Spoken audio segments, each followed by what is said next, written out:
Hey, sisenjeni. Uyawuzwa uma kuthiwa umuntu usenjeni, kuthiwa tsamaya ke. Hayi.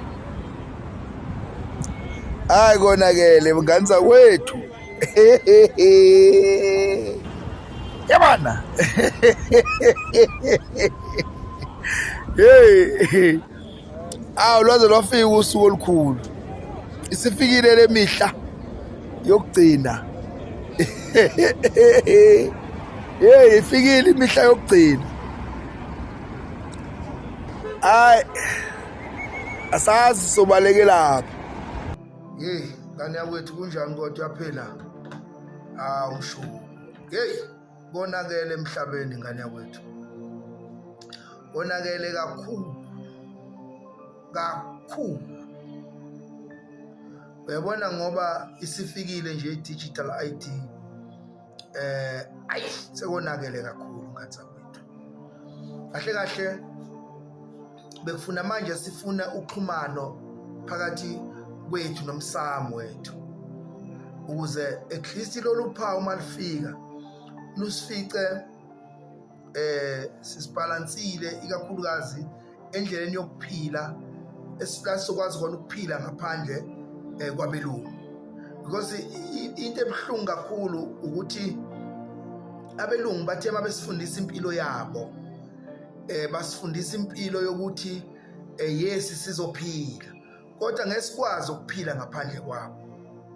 Kanti impilo okuyiyona yona impilo oyimpilo yangempela ile mpilo umzali ayifundisa ingane yakhe. Lapha khona umzali ethi hayi ungayenzi lento wesibanibani ngoba izokuhlupha mase ngifile lento. Uzohlupha abantu wena mase ngifile. Zama ukulungisa izinto ngendlela mfana wami ukuze mase ngifile ukwazi ukuphila. Ukuze ungabe inkinga kubantu, ungabe umthwalo kubantu. Uze umzali ethi isibanibani kanwa usenesikhathi ngoba ngizohamba mina emhlabeni. Kanwa khona uzokwazi ukuthi uphile ngisho sengifile.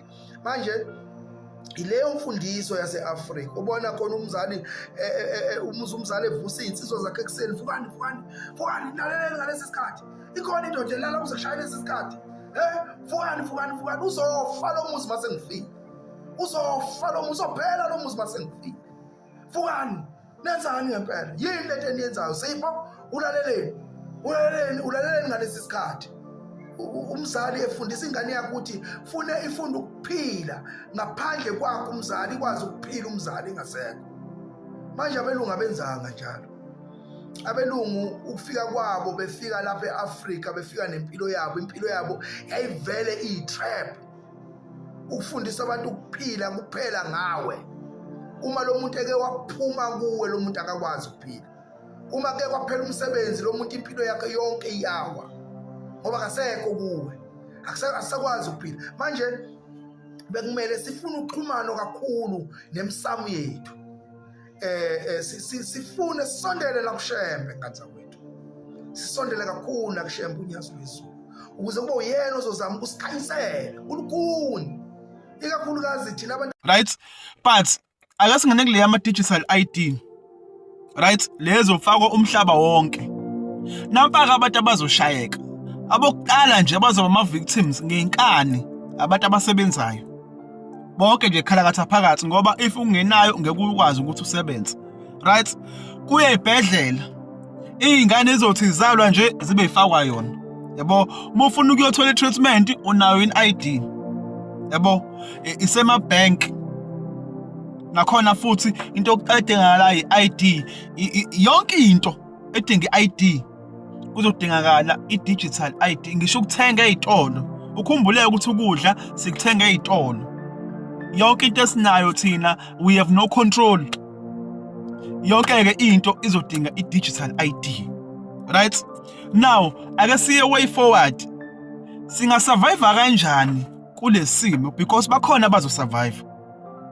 Yabo, bakhona abazosurvive lesimo. Singa survive kanjani? Nansi i-blueprint esikhiphayo asikhulisana.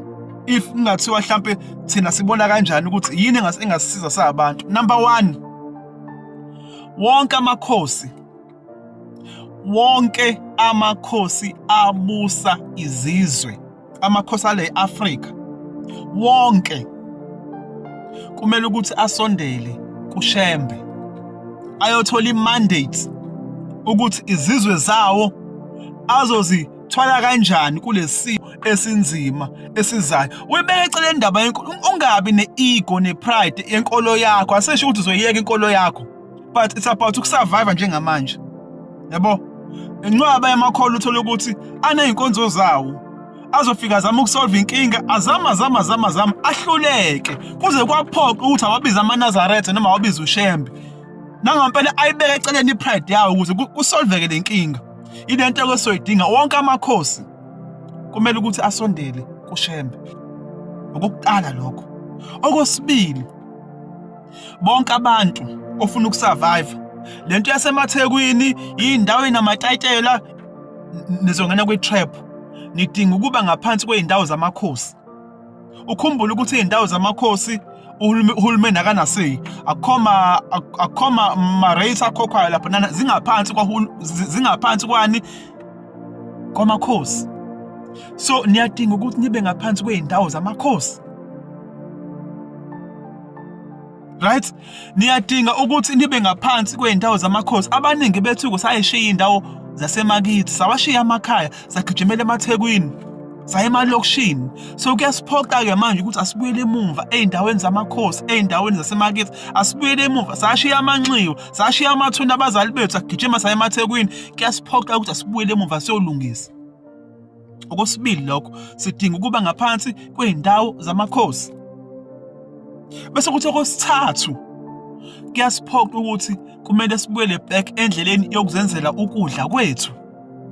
Yabona-ke leyo kudla iyona inkinga kakhulu, because uma ufuna umsebenzi noma wenzeni usufuna ukuthola ukudla. Kuyasiphoqa ukuthi asibuyele endleleni yethu yokuthola ukudla. Thina besitshala thina, uthola ukuthi kuzotshala ummbila uyakwazi ukuthi udle uwona. Usuke lowo mmbila futhi ubuye ufake lapho ugqule. Kwakhona isigqula futhi ushaye lapho, ushaye ukuthi ummbila uhlakazeke khona kuzophuma lento ephakathi kuona. Lento ephakathi kuona ummbila yenza impuphu. Yabo, bekutshala ngisho amatiye, obhontshisi, omadumbe, obhatata. Uthola ukuthi ekhaya kuney'hlahla zokotapeya, kuney'hlahla zopopo, kutshalwe iy'moba. Into esikhule siyibona emakhaya leyo, right?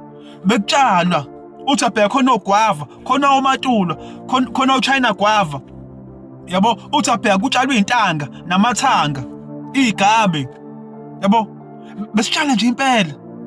And iyona ndlela ebesidla ngayo. We were once in control of ukudla kwethu thina.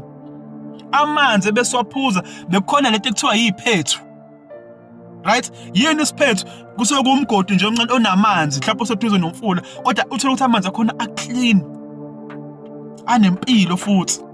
Sakhishwa lapho khona sizoba controllable, khona sizokwazi ukucontroleka. Yabo, I hope izodlala le video. Sakhishwa lapho. Yabo, so kumele sibuyele back ekutheni sibuyele kule mpilo esayishiya ngeshoti, sijahe impilo eyi-trap. Yabo, kuyasiphoqa ukuthi kuzomele sibuyele back ekutheni sikhiqize ukudla kwethu. Futhi emva kwalapho bese siyahwebelana. Uma ukuthi kaMakhanya batshala amadumbe wodwa, mhlawumbe kaMkhize bazotshala ubhatata, basuke bakaMakhanya baya kaMkhize bayohwebelana nabo ukuthi sizonika ini, sizonika amadumbe, sinikele ubhatata. Mengokuthi kwenye indawo batshale ini, batshale ubhontshisi, sihambe sohwebelana nabo. Yabo, kwenye indawo banempuphu, sihambe sohwebelana.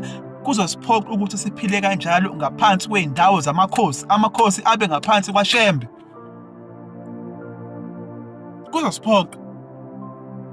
Kuzosiphoqa ukuthi le mpilo esashiya sigijima sibuyele back kuyona if kuwukuthi sisafuna ukusurvive kule simo sama-digital ID.